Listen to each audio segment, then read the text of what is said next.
You ever notice how silence isn't always peaceful? Sometimes it feels like the sky's about to split open, like you're standing on the edge of something you can't see, but you sure can feel it right in your bones. That's how my story begins. Not with a gunshot, not with a fire, just with quiet that stretched too long, waiting for the other shoe to drop. And man, did it drop. See, I've never been the type to chase noise. If anything, I've built my life around escaping it. 7 years back, I bought a slice of Colorado, 28 acres tucked into the foothills, the kind of place where the porch sags just right, and the only thing louder than the wind is your own thoughts rattling around after sunset.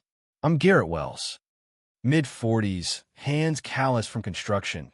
Never had much use for folks who tell you what color to paint your barn or how high the grass ought to be. Out here, I could let the world spin as it pleased. I had rescue horses in the paddock, chickens scratching dust, a gravel road winding like a gray ribbon to civilization, if you wanted to call it that. For the first 5 years, it was heaven. Just me, my stubborn old generator, and that gravel lane, which ran through a strip of county land before it hit the highway. Legal. Public. My lifeline. I poured sweat into that ranch, fixed fences, patched stone, breathed life into it left to rot by the last owner. It felt like I was patching myself up too. And then came Silver Hills Reserve. If you've never seen a development bloom overnight, you're lucky. Bulldozers, cranes, shiny trucks with more logo than mud, all churning up the world behind my fence line. They didn't just build houses, they built rules. An HOA with a taste for control that could make a city planner blush. The first time I saw their gate, it was like a line in the sand. The county told me not to worry. They couldn't block public access. But I knew how this sort of story goes. Folks hungry for power, they always find a way to reach farther than they should. Then Karen Ridman introduced herself, if you can call it that. She showed up one afternoon, trail runners cleaner than a preacher's conscience, windbreaker that probably cost more than my first truck, clipboard gripped like a badge. President of the Silver Hills Reserve HOA. She smiled like a realtor, but talked like a surveyor. First, it was friendly questions, drainage, fences, what kind of tile I used in my kitchen. I chalked it up to neighborly nosiness. Hell, I even explained wood treatments like she was genuinely interested. Maybe I wanted to believe the best. One day, she hands me this vintage signal flare pistol, polished up, boxed, a real pretty thing. In case you get lost hiking, she says, all big eyes and concern.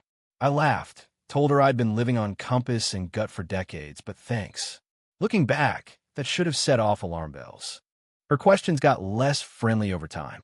She wanted to integrate my land into their plans. Maybe host a little picnic on my pasture, just for the community. I told her no, polite but final. That's when her eyes turned cold as a creek in March. Next thing I know, she's asking about buying the eastern slope. Not an acre, not a foot, Karen. Not now, not ever. She left smiling, but her whole face dropped 10 degrees on the way out. After that, things shifted. Newsletters in my mailbox about good neighbors. A landscaping crew accidentally trimming my boundary trees. I put up cameras, old habits from a life spent building for folks who didn't always pay their bills. I try to keep my head down, but then a letter shows up, legal counsel from the HOA telling me to stop unapproved construction 100 yards from their property.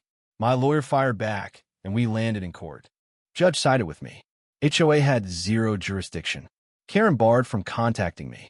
Damages awarded, $120,000.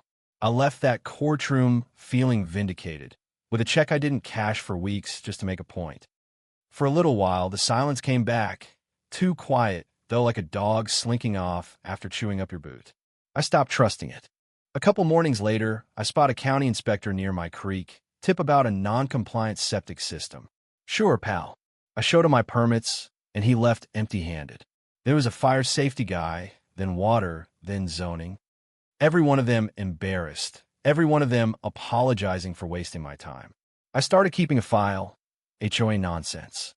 Then a newsletter appears, dangerous neighbors and legal gray zones, sprinkled with phrases like public risk and unregulated landowners. It was bait. My attorney, Michelle Barton, told me not to bite. You will if they block your road, she said. And that's exactly what they tried. One afternoon, orange cones lined the road. Surveyors setting up shop. Routine infrastructure, they claim, for Silver Hills HOA. Wrong road, boys. This is county land. I filmed them, sent it to the county. No permits. Next day, Karen herself, out there at night with a flashlight, measuring tape, making marks in the dirt. I filed for a court order. Judge doubled down. No HOA presence allowed, no signage, nothing. The very next morning, a letter lands in my mailbox, basically telling me I'm an obstacle to community cohesion. Michelle rolls her eyes. That's lawyer talk for we hate you, but we don't want another lawsuit. Pressure kept mounting. People trying to disable my cameras, a white SUV lurking past the tree line, then disappearing. I started keeping the flare gun Karen gave me under my truck seat, just in case. Then, dead silence. No cones. No newsletters. No inspectors. It should have felt like relief, but it didn't. Because when folks like Karen go quiet, it means they're plotting. That's how it felt the night the road gave out beneath my truck. It wasn't a Hollywood explosion, just a deep, sick crunch, the earth dropping out from under me. One moment, I'm bouncing down a familiar lane.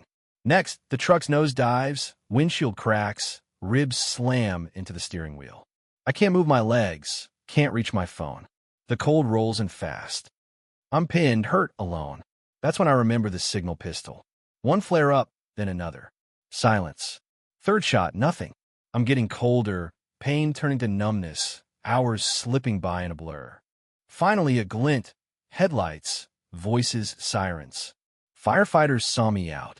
Hospital lights. Michelle, white as a sheet, saying, "You were right to install those cameras." We saw what they did. What she showed me next, well, that's where the story cracks wide open.